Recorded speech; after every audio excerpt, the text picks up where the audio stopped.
something that could be left out in a home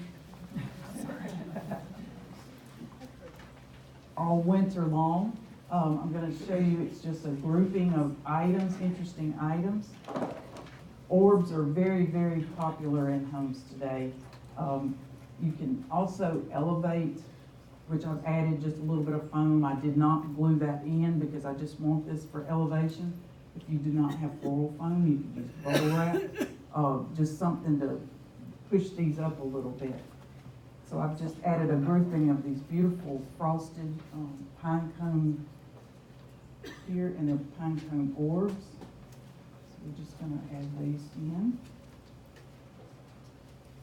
And it's good to have a variety of textures in your designs. It just adds interest and makes people want to just look and feel and pick things up. And then here again, these are the antler resin ornaments. I'm just putting some of those just for the atmosphere. I've also left a space to put some type of potted plant. It could be a live plant or your little evergreens. These are the same that we have up here. These come in a variety of sizes. That's pretty just to put out by itself.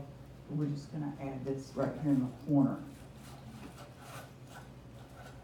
And even after the holiday season, you could take this and remove it and put an ivy plant in that and leave it out. It would work well with a lot of the homes today.